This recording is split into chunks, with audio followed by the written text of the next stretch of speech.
DK. He doesn't like DK. He's going to be the Dairy Queen here in a minute. But anyway, so we've arrived here at the Walls of Jericho finally. It's a beautiful day. His phone says it's 45 degrees. My thermometer says it's 60. But that's kind of Apple technology saying that it's 45. Yeah, right. Anyway, it's academic. It's going to get in the teens tonight. I think somewhere between, I don't know, 15 and 17 degrees. And it'll be like that probably until we hike out tomorrow morning. So we'll see. All right, so we continue to descend into the bowels of the Walls of Jericho. We're about, I would say, maybe a half mile into this, and the temperature's already dropped 7 degrees. So one of the things I'll do is, I know folks that watch videos about hammocking and camping when it's cold and stuff, you've probably seen this stuff before, but for my family and friends that haven't, we'll do a quick tour at homes when we get set up to show you how we plan to stay warm. It's actually pretty easy, incredibly comfortable, way better than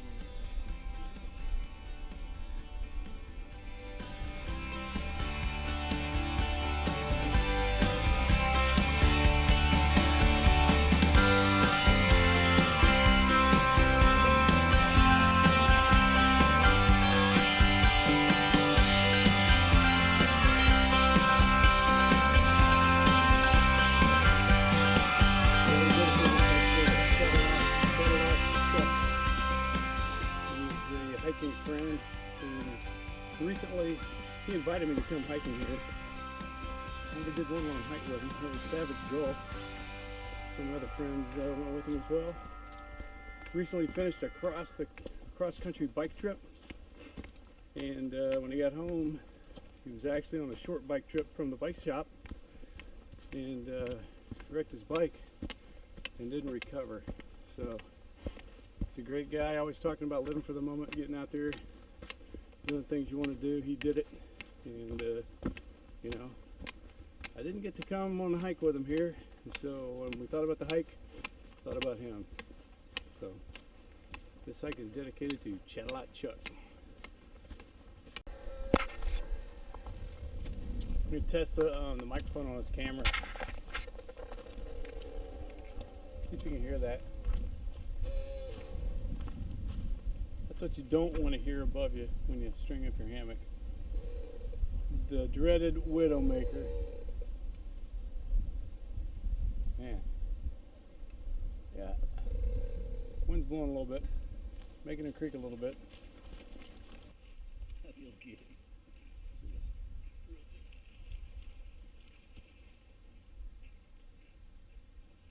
Still wet spot on your butt. I must be losing control of my bowels.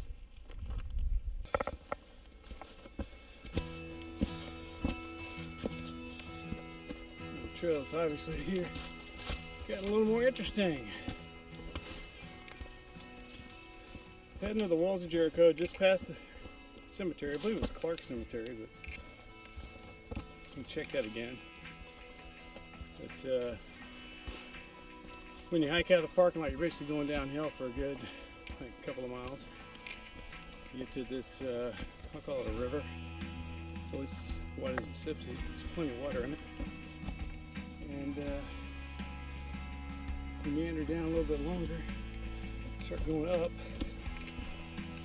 We stopped at the horse camp area for lunch, and just to lay around like a couple of lazy kids playing hooky. Hey, shout out to Legends Things for that.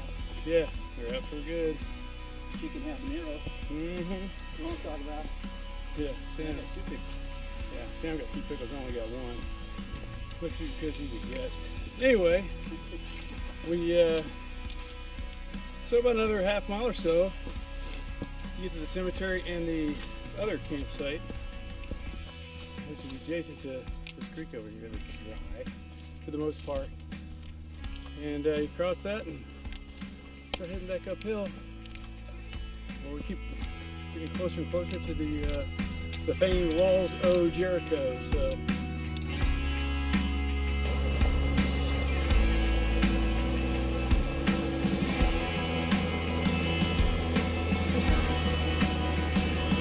come back here in the summer, wear this swimming hole out.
This is as good a time as any to kind of give you my opinion of this trail.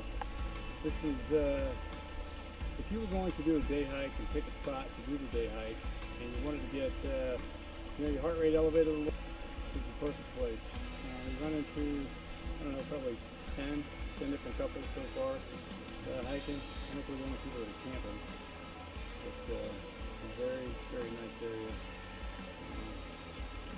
I'm sure in the summer it's hotter than all get out, but you can at least go swimming. I know going out of here, people talk about it being stiff and arduous.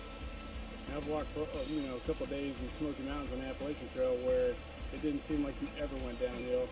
And quite frankly, the switchbacks here are pretty long. There's a couple of spots where you might zigzag a little bit, back and forth in a short distance, but for the most part, it's pretty kind. Now, if it were raining and wet and slick, hold up the story. Anyway, this hike here has exceeded my expectations. We basically ate lunch in this afternoon. We got Chumley over there freaking singing Western songs. There's horse apples around here, but not where we're at. Yo. We could throw them in the pot. Yeah, we could. So earlier I mentioned showing you how we stay warm. Now, I'm still not convinced it's going to get that cold tonight. It's supposed to get in the teens, mid-teens, but this is known as a hammock sock, and it's the same type of material that actually it is the same brand material that North Face makes their high-speed jackets out of, and then there's argon on the inside. This is called a seep. So when I get up in there, I leave this for vent. Just enough room, but when I get in there, I enjoy probably, 5 or 10 degrees, and the wind stays off me. This is sil nylon, and so when you get in there, the top line there tightens up, goes straight. It's taut. I've got some bungees here, and between the sil nylon and the, I think it's event fabric in the back, stay dry. I've camped in this a number of times now, over a dozen.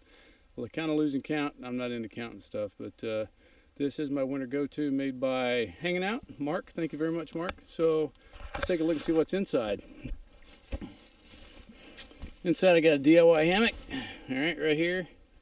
And then on the bottom of it, let's see, let me touch the screen to make sure you can see this. I'll pull the seep around. And what we have here is an underquilt. This is a Yeti 0 degree 3/4 length underquilt, and it's goose down. And on top of that, I got a down pillow, and then I've got rated to 0 degrees top quilt because it's supposed to get super cold tonight. But yeah, and then since it's a 3/4 length torso, I take my, you see that white thing on the bottom there, call it the Barker Lounger. It's got 1/16 inch foam in it, Tyvek on the outside. I fold that in half and put that under my calves, and that keeps the rest of my body warm. So I'm doing a tour of homes. We're gonna come over here and see Sam. Sam's not a rookie anymore, but he's getting better. Yeah, novice. So he's got a steel nylon tarp to keep the wind off of him. He's got these doors that are add-ons, and he's staying in a 11-foot hammock that's double length. You could actually put a pad in between these two layers to help stay warm. We didn't bring a pad. We got a full-length underquilt that he doesn't have out yet that actually matches it. It's actually in the hammock right now. Yeah, it's sitting in the hammock. So yeah, there's Sam now. But that's how we stay warm. Yeah. That's a full-length underquilt that's rated to 0 degrees. And whoever came up with this idea is a genius. That's all I gotta say. It beats the heck. The largest titanium pot pot by Avenue I've ever seen. And on the inside, he's got chicken. Tell me about this chicken you got in there that we're gonna eat. It's chicken. It's soup. Okay. But it really started out, basically chicken stock with some veggies like squash and potatoes and some beans and a can of tomatoes, and then I cut up some fire grilled chicken. Fire grilled. Oh yeah, Man, I that grilled sounds it. pretty good. Put it in there. And so just to kind of double pack it. How much does it weigh? It's pretty heavy. That's a quart. Yeah.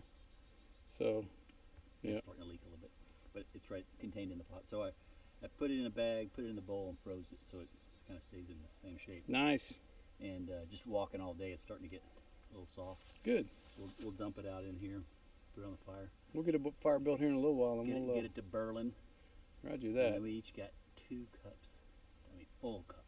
16 ounces. We'll take our time. It'll be good. It'll be very good. Little spices in there like oregano. Some of the stores now carry these mini bries. Mini bries. Yeah. That's brie cheese. Uh-huh. Okay. Well, some people that might watch this may not be as cultured as you. Good crackers, by the way. Some butter peppers. What's the plan? Plan is to make a brie, Yummy. completely encased in this usual thing. Nice. Get that Earth Fair. Earth Fair. That's one of them hoity-toity places, right? No, it's cheaper than you think it is. Right. So What did you say? I'm gonna just get it warmed up a little bit. Is that the place that sells chicken that doesn't shave its armpits? Check that out. Yummy. We're gonna Okay. attempt to do like a marshmallow. Right. Got you. Oh, yeah. All right. You got any jam to go with that? What you should ask. What flavor would you like? I don't have any pepper, but I have some orange marmalade. That's all good. Orange marmalade and honey. Perfect. Got some blackberry. You know how dark it is out here? He's like, Is it BH? yeah, go ahead. Okay, what's next? Proceed. So, I can see I'll be editing this a lot. Folks, look at that awesome fire we got going here. picking up. So I need some kind of mechanism. They have these telescoping. Did you bring one? You know what I'm talking about? Have Did you seen bring those? one? I can think about, like 10 ways to solve this problem. Have you okay? seen those? But you didn't bring one, did you? Longer stick, right? Okay, all right. Now philosophy class over. So how are you gonna do that? You gonna hold it? Yeah. Are you familiar with lactic acid and delayed onset of muscle soreness? So you saying No, I'm saying.